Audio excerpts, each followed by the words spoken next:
자, 오늘 방송도 시작하기 전에 이거 특별재판부 얘기한 소감은 한번 또 해주세요. 지금 공개된 거 보고. 아 진짜 저 너무 열받았어요. 이건 선 넘어도 될 것 같아. 마음 편히 하세요. 아 그 얘기를 좀 뒤에 하고 싶어서 안 그래도 넣어놨는데 네. 저는 빛의 혁명을 우리 국민들이 나서서 만들어낸 것 아니겠습니까? 네. 윤석열 내란 세력과 반역 세력을 우리 국민들이 저지하고 진짜 새로운 시대를 열어낸 건데 이 주권자들이 이들을 단죄하고 청산하는 철저한 주인이 되어야 된다. 네. 이런 걸 한 번 더 체감하게 된 것 같아요. 그러네. 그래서 우리가 지금 특검도 하고 우리가 특판도 구성해야지만 더 이상 이런 엉터리 특판, 엉터리 특검이 없는 거 아니겠습니까? 그렇죠. 조은석 내란 특검도 사실 부족한 결과 때문에 국민들이 너무 열받는 부분이 있는 거잖아요. 아, 그 얘기를 들으니까 그 생각이 들어. 대의민주주의라는 게 국민들이 다 그걸 직접 정치할 수 없으니까 만들어 놓은 체제잖아요. 네. 근데 지금 대의민주주의가 일을 못해서 국민들이 다 정치하는 거 아닙니까? 이럴 거면 그냥 우리가 추천하게 해줘야 돼. 그러니까 대의가 안 돼요. 대의가 안 돼. 그냥 직접으로 대의민주주의가 하자고. 작동을 하려면 그 사명을 받은 사람들이 대의를 충실하게 해야 되는데 네. 주권자의 뜻을 받들지를 않잖아요. 네. 그러니까 국민들이 직접 하겠다고 이야기가 나올 수밖에 없는 거고. 그래서 광장으로 계속 모이시는 거죠. 네, 저 오늘 그 자료 중에 하나 그냥 먼저 좀 띄워보면 좋을 것 같은데 화면 한 번만 이건가요? 띄워주십시오. 반민족행위처벌법? 네, 재헌국회 때 친일파를 청산하기 위해서 대법원의 특별재판부를 설치를 했는데 그때 이 재판관들이 판사나 변호사 같은 법률가뿐만이 아니라 네네. 국회의원이랑 일반 사회이사도 와, 진짜네. 법률관으로 재판관으로 참여를 했다는 거예요. 아니 저거 봐, 판사가 아니잖아. 이게 재헌국회 때면 도대체 몇 년도 일입니까? 1940년대 일이잖아요. 헌법이 생긴 이후에 특별법으로 만들었는데 저게 그때는 가능했는데 지금은 왜 위헌이야? 아 그러네. 맞습니다. 재판부도 심지어 제1부, 2부, 3부로 나눠져가지고 그러네요. 정치 그러니까 친일과 관련된 정치 분야. 그렇죠. 경제 경제 분야, 분야, 사회 분야. 우리도 그렇게 했어야 그리고 돼. 단심제예요. 그러니까 1년이 지나도록 내란범이 처벌받지 않는 게 말이 되냐. 저희가 이런 이야기 많이 하는데 단심제로 저렇게 진행을 해서 단칼에 재판할 수 있게 만들었다는 겁니다. 한 장 더 넘겨주십시오. 4.19 혁명 직전에는 3.15 부정선거 관련자들을 처벌하기 위해서 아예 특별재판소를 설치했어요. 네, 한 장 더 넘겨주시면 감사하겠는데요. 네, 나왔습니다. 그래서 각 부의 재판장은 현직 판사가 맡는데 네. 심판관은 누가 참여를 하냐면 4월 혁명 단체의 대표들이 와. 참여를 합니다. 저거야! 우리가 그리고 싶었던 게 저거라고! 그러니까 우리로 혁명. 치면 촛불혁명, 윤석열 그렇죠. 탄핵 촛불에 나오셨던 이 대표자분들, 우리 그렇죠, 주권자분들이 심판관으로 특별재판소에 참여를 하는 거예요. 야, 봐봐. 언론인도 나 지금 있고 소름 돋았어. 교수도 있고 네. 변호사 사회가 있고. 당사자가 들어가야지. 그렇죠, 그렇죠. 꼭 법률가가 아니어도 그 혁명의 주력이었던 네. 그 국민들의 목소리가 반영될 수 있게 만들었다는 겁니다. 예를 들면 지금 위원장 대신 박서군 대표님 같은 그렇지, 분들이 그런 분들 들어가는 건가요? 거예요, 한 명씩. 김민영 대표님 들어가시고, 네, 네, 근데 이 네. 구봉희 대표님 같은 사람도 넣어줘야 돼, 진짜로. 깔끔하게 재판하실 분들이라.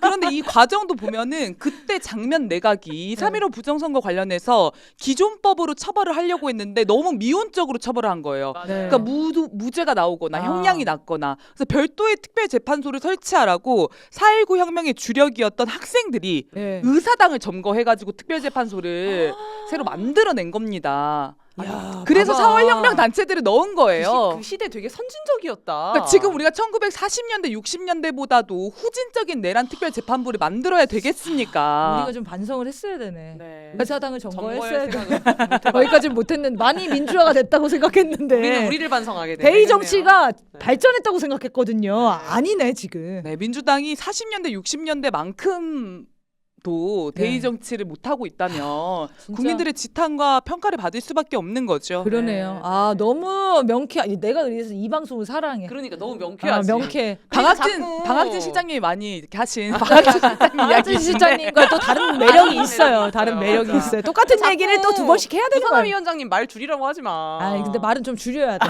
오늘도 대본을 이만큼 가져왔기 때문에 바로 시작해 보겠습니다. 너무 좋잖아요. 자, 네, 오늘 네. 준비한 첫 번째 이슈는 네. 오산 공군기지 통제권에서 이거 진짜 미친 것 같던데. 네, 정말 너무 열이 받는 뉴스지요. 내란 특검이 평양 무인기 침투 관련해서 오산 기지 내 레이더 시설 압수수색하지 않았습니까? 네. 그때 현재 이용했던 통로를 주한미군이 이번에 통제권을 회수하겠다, 네. 빼앗겠다 이렇게 입장을 발표를 한 거예요. 근데 이 공동으로 쓰는 출입구인데 네, 세 개의 게이트 중에서 한 개의 게이트가 한국과 미국이 공동으로 쓰는 게이트였고 이 게이트를 통해서 내란 특검이 압수수색을 했던 거죠. 그리고 지금 한국의 통제권 관할에 있는 거니까 그럼 네. 너네가 이걸 넣어줬으니까 너네 통제권을 빼서 그럼 거기가 뭐예요? 그럼 미국이지야? 미국의 승인을 받아서 생체 인증을 받은 사람만 출입할 수 있겠다. 자, 이렇게 만들겠다는 거예요. 대단히 싸가지가 없어. 근데 이 전제가 너무 웃기잖아요. 오산 기지가 미국 땅에 지어진 겁니까? 나 진심으로 아니죠. 이것 때문에 나무위키 계속 검색해봤어요. 오산이 대한민국 영토예요. 대한민국 오산시라고요. 빌려 쓰는 주제. 네, 그래서 어디 감히 출입을 승인하니 많이 하냐. 네. 그래서 주권의 행사를 차단하겠다는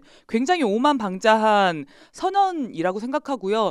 우리의 외교부나 국가안보실 그리고 국방부 뭐 하고 있습니까? 우리 주권을 침해하는 이런 행태에 강력하게 경고 메시지를 던져야 되는 거죠. 네. 그렇죠. 근데 저는 이 좀 화가 나는 게 뭐냐면 주한미군이 왜 이 시기에 출입 통제권을 회수했냐는 거예요. 그러니까 이 내란 특검이 압수수색을 진행한 게 7월이잖아요.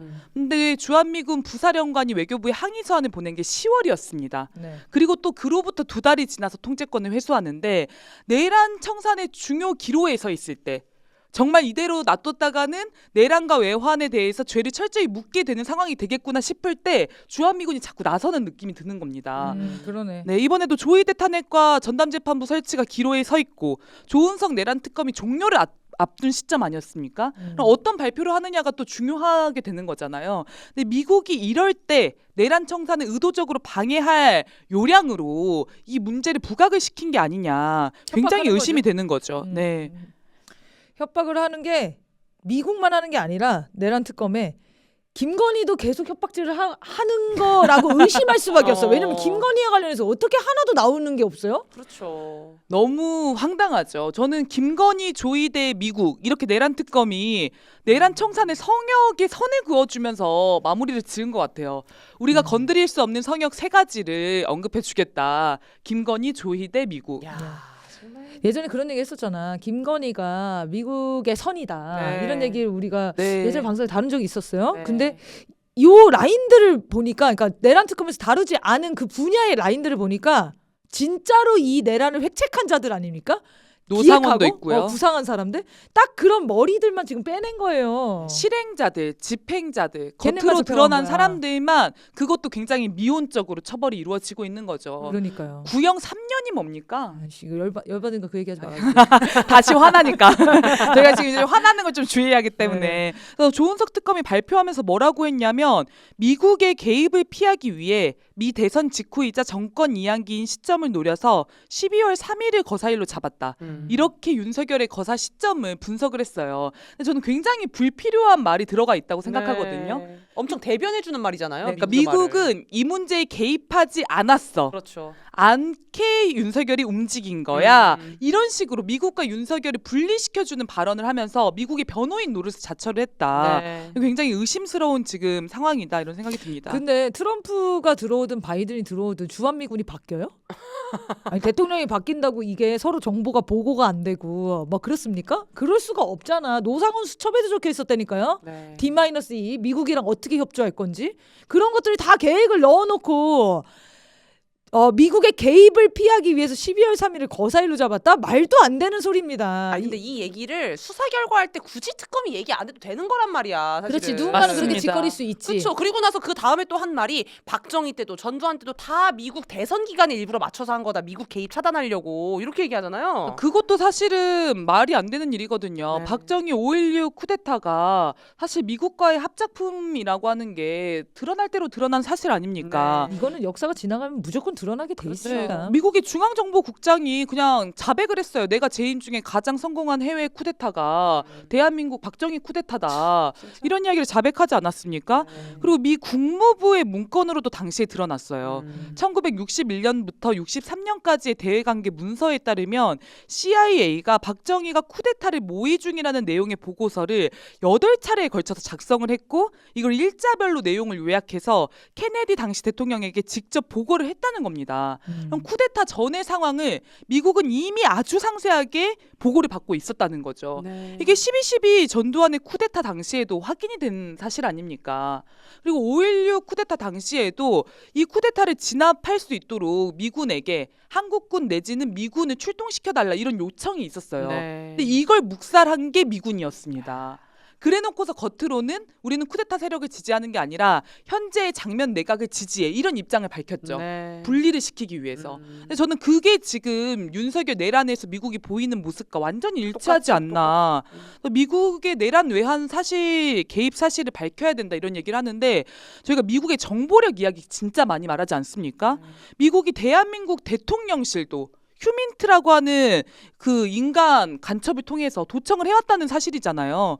그럼 그 정도로 광범위한 정보 수집 능력을 가지고 있는데 윤석열의 내란 계획을 사전에 인지 못한다? 어떻게 그럴 수가 있습니까? 네. 그 전화 그 기록 나온 거 보세요. 윤석열 김건희가 맨날 통화하면서 여기저기 지시하고 다니잖아요. 통화 도감청되는 거 기본 상식 아닙니까? 그렇죠. 몰랐을 리가 없습니다. 네, 그리고- 그런데 특검에서는 그 조사를 안 하는 거죠. 네. 그 분야는. 네, 그래서 안 하는 건지 못 하는 건지는 모르겠지만 안 하는 거라고 봅니다. 네. 아니 또 대동이 걸려 있어요 지금. 아니 네. 그런 생각도 들어요. 미국이 마음 먹고 막으려고 했다면 윤석열의 내란을 시작도 못하게 막을 수 있지 않았겠습니까? 그렇죠. 예를 들면 주한미 대사 케빈 킴 아까도 지금 여기저기 다니면서 이재명 정부 압박하고 다니는데 케빈 킴이 대통령한테 정치적 압력 넣을 수 있는 거죠. 네. 당시 주한미 대사 대리 뭐 조셉 윤이었지만 네. 네, 그리고 주한미군 사령관이 나서서 합참을 시켜가지고 군대를 동원하는 거 멈추게 할 수도 있는 거고 그렇죠. 뭐 전시작전권에 발동을 해가지고 윤석열의 내란 계획을 시행하지 못하게 전쟁 도발 계획을 시행하지 못하게 막을 수도 있는 거죠. 근데 이런 조치들을 미국은 하나도 하지 않은 겁니다. 하나도 하지 않았고 평양 무인기 갈 때도 그리고 오물풍선 맞나요? 이거 뭐냐 이게 쭉 전단 날릴 때도 합참은 모르게 다 했다라는 거잖아요. 그렇게 다 네. 잘라내잖아요. 거짓말을 하고 있는 거죠. 근데 대부분의 유튜브 이 정치 논평하시는 분들은 이거 안 궁금한가? 그러니까 이걸 어떻게 미국이 몰랐지? 라는 생각이 그냥 상식적인 의문의 과정이잖아요. 네. 이렇게까지 집요하게 사건들을 막 파헤치는 이런 기자님들이 사실 상식적으로 조금만 생각해보면 미국이 이거를 어떻게 내란을 묵인했지? 라는 생각이 네. 들어야 되는데 절대 접근을 안 합니다. 그러니까 그만큼 미국이 성역화되어 있다는 네. 것의 반증인 것 같아요. 그러니까 미국을 건드는 게 두려운 거죠. 근데 사실 역사적 경험이 있단 말이에요. 우리만 알겠습니까? 박정희 전두환 그 시절을 살아오셨던 분들도 있고 당연하죠. 그 역사를 누구보다도 많이 공부하셨던 분들 아니겠습니까? 네. 근데 그런 합리적인 의문을 왜 현재 진행 중인 내란에 대해서는 제기하지 그렇지. 않냐는 거예요. 그렇지. 과거에 대해서는 이야기를 하면서 이거를 제기하는 방송은 저희 방송밖에 없어요. 그래서 선을 넘나 봐요. 네, 그렇습니다. 촛불 저희가 시민들밖에 이런 쪽으로 잘 없습니다. 넘어보는 것으로 네. 근데 저는 이게 분단병이라고 생각해요. 네. 상식적으로 미국에 대해서 대하지를 못하게 되는 거예요.